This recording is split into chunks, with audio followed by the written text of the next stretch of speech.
Assalamualaikum ya akhi ya ukhti. Assalamualaikum ya akhi ya ukhti.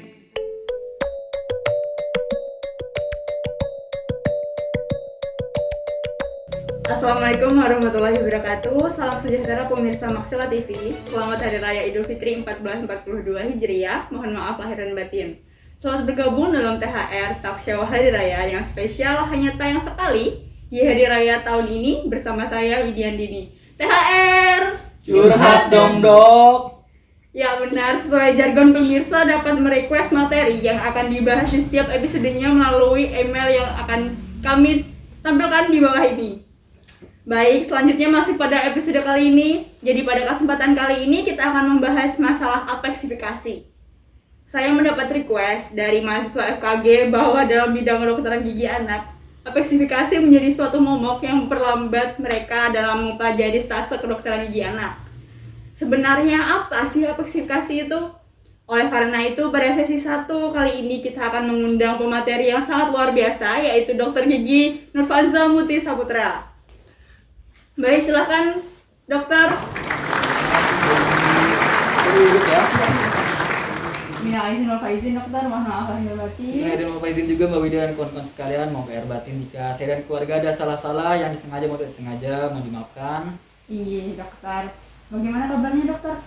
Syukur alhamdulillah saya dalam keadaan sehat walafiat, walaupun di hari raya ini masih dalam masa pandemi ya Mbak Widi. Iya, masih dalam pada masa pandemi dari 2 tahun yang lalu ya dokter.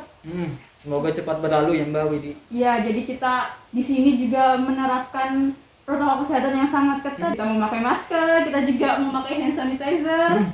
Waduh, Silakan dokter. misalnya ya, terima kasih Mbak Widi. Iya, jadi dokter ini kami mendapat banyak sekali request dari mahasiswa FKG Oh, yang begitu? masuk ke dalam email kami, ya, Tentang apa itu?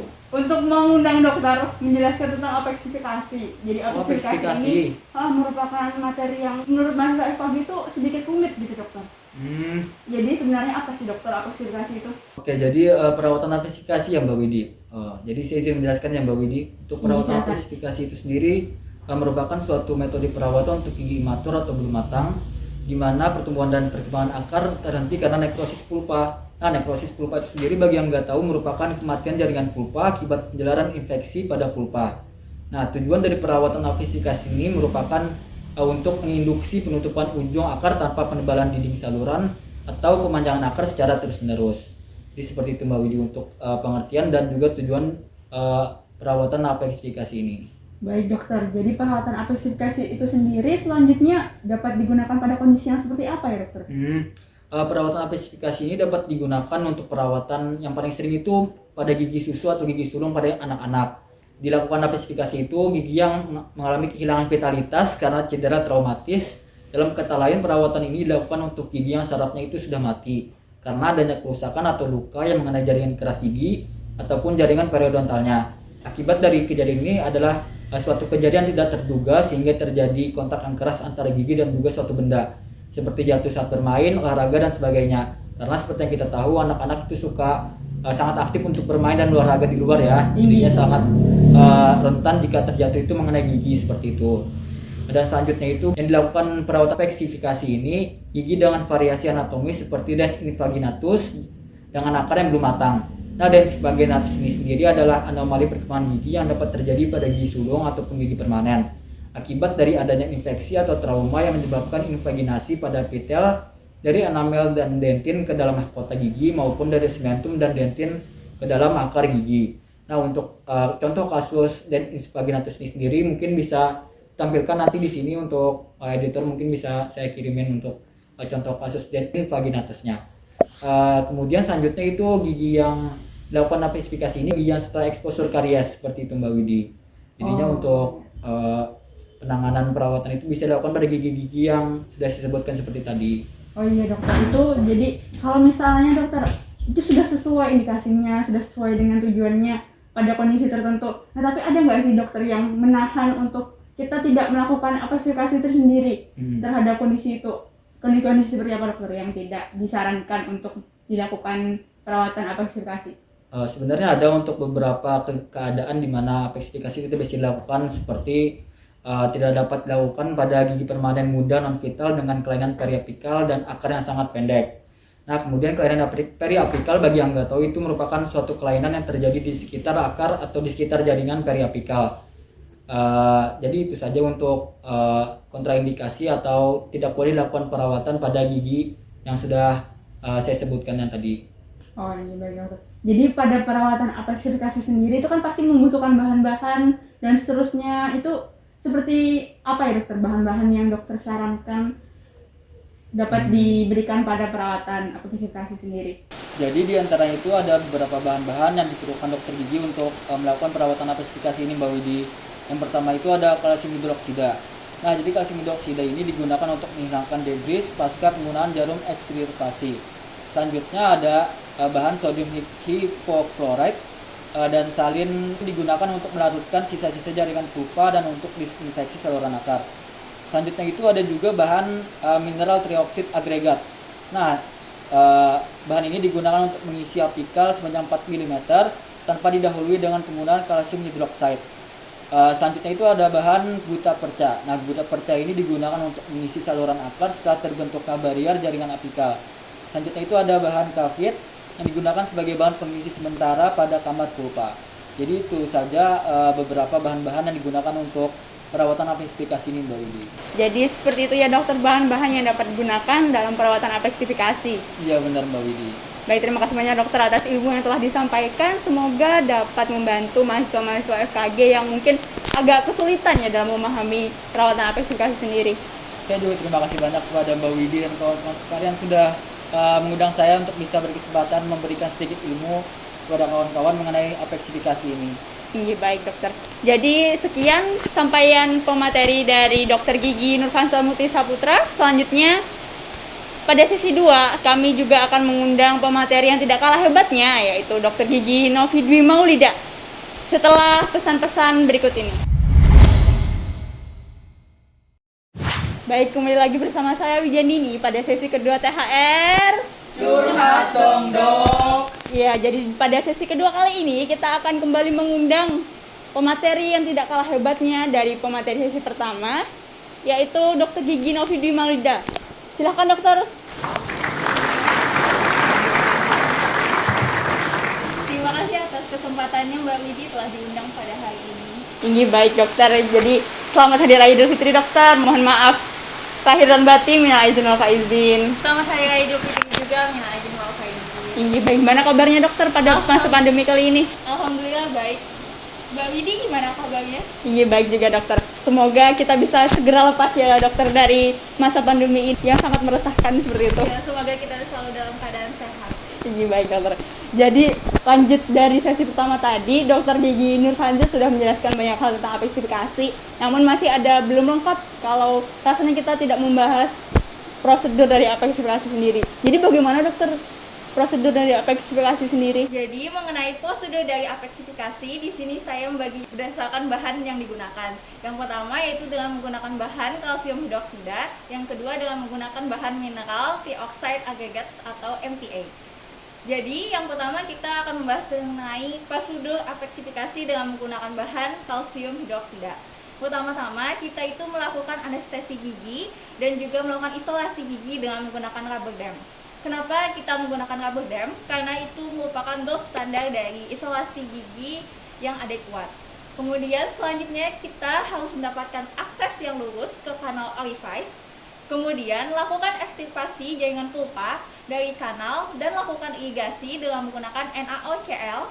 Setelah itu kita menentukan panjang kerja dari saluran akar lalu dikurangi 2 mm.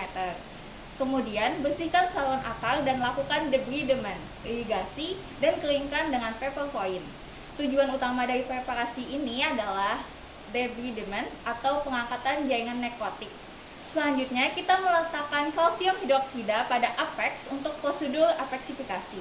Kalsium hidroksida ini diletakkan dengan menggunakan amalgam carrier. Kemudian letakkan cotton pellet kering di atas bahan, kemudian beri tumpatan atau tambalan sementara. Kemudian kunjungan keduanya dilakukan setelah 3 bulan Untuk memonitoring gigi, jika gigi masih menimbulkan gejala rasa sakit, kita lakukan pembersihan kanal dan diisi kembali dengan kalsium hidroksida. Pasien harus di follow up sampai adanya pembentukan apex akar pada hasil radiografi.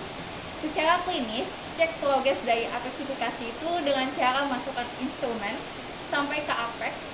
Tindakan tersebut dilakukan setelah penghilangan kalsium hidroksida. Jika apeksifikasi incomplete, maka lakukan prosedur pengisian kembali.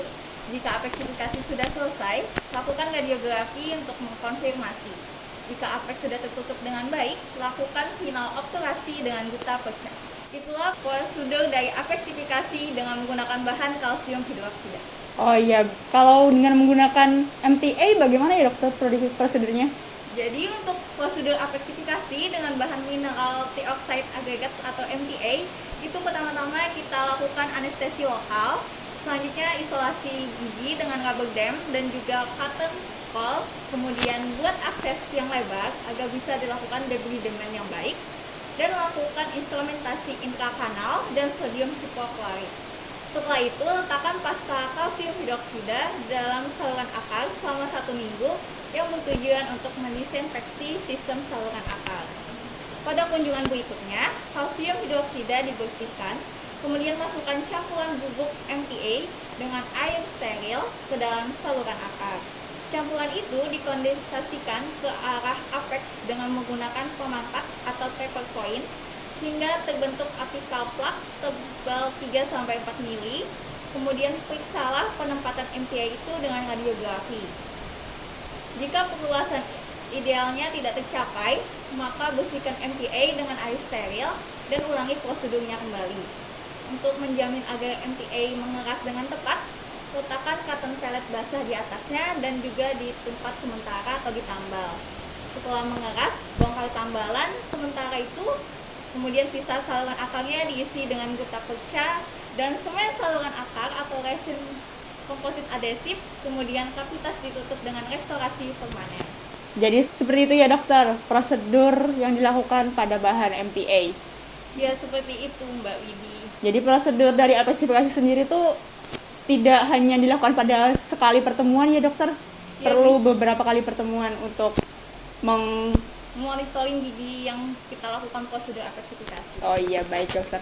Selanjutnya kita masuk ke sesi video interaktif. Jadi kita mendapat pertanyaan dari pemirsa yang di luar studio dokter. Dan silahkan untuk diputarkan videonya. Curhat dong dok, perkenalkan kami dari mahasiswa FKG. Perkenalkan, nama saya Muhammad Tarihan. Dan nama saya Muhammad Tauqir Baitullah. Jadi di sini kami izin bertanya. Pertanyaan saya itu sederhana, yaitu bagaimana suatu perawatan apeksifikasi itu dapat dikatakan berhasil ya dok? Dan saya juga ingin bertanya, berapa lama peletakan kalsium hidroksida dan perawatan apeksifikasi? Sekian dan terima kasih dari kami. Mohon dijawab. Baik, seperti itu dokter pertanyaannya dari mahasiswa FKG di luar studio ini. Silahkan dijawab dokter. Pertanyaannya sangat bagus ya, dan mahasiswa FKG sekarang sangat kritis Tentu saja, terhadap dokter. apeksifikasi. Jadi untuk perawatan apeksifikasi itu dapat dikatakan berhasil secara klinis jika proses penyembuhannya mulai berlangsung. Penyembuhan jaringan ini tidak selalu digantikan oleh jaringan yang sama, tetapi bisa oleh jaringan ikat fibrosa atau jaringan parut yang menggantikan jaringan tulang. Oleh karena itu, adanya gambaran radiolucent yang menetap atau mengecil setelah perawatan tetapi tidak diikuti dengan adanya gejala atau keluhan klinis, tidak sakit pada waktu dilakukan perkusi, palpasi, dan tekanan, dan jaringan lunak di sekitar gigi dalam keadaan normal sehingga dapat menunjukkan adanya proses dari penyembuhan. Oleh karena itu, evaluasi jangka panjang sangat perlu dilakukan sehingga gigi dengan keadaan seperti itu tidak perlu dilakukan perawatan ulang atau tindakan lain seperti tindakan bedah. Sebagai info tambahan, lama peletakan dari kalsium hidroksida di dalam saluran akar itu tergantung kasus yang dirawat dan minimal selama 7 hari lamanya. Pada perawatan apeksifikasi gigi permanen yang belum tumbuh sempurna, kalsium hidroksida dipakai selama rentan 6-18 bulan dengan periode kontrol 3 bulan sekali. Pada waktu kontrol, apabila kalsium hidroksida tidak terlihat pada hasil foto ronsen, maka peletakan kalsium hidroksida harus diulang 6-18 bulan atau sampai hasil pembentukan barrier jaringan keras terlihat pada hasil foto ronsen. Setelah itu, bahan kalsium hidroksida dilakukan pembuangan dengan menggunakan file dan dilanjutkan dengan pengisian saluran akal dan juga restorasi akhir. Begitu penjelasannya Mbak Widi untuk pertanyaan dari mahasiswa.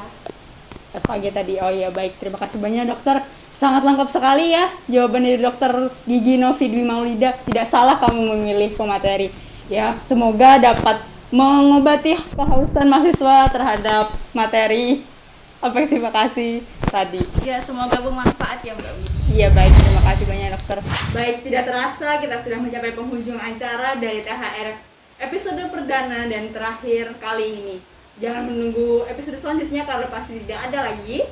Kemudian semoga segala ilmu yang telah dibagikan oleh pemateri pada episode kali ini dapat membantu mahasiswa-mahasiswa FKG yang dirasa agak kesulitan pada memahami perawatan aplikasi kali ini.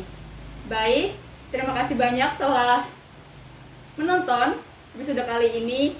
Mohon maaf lahir dan batin apabila ada salah kesalahan dan seterusnya. Assalamualaikum warahmatullahi wabarakatuh.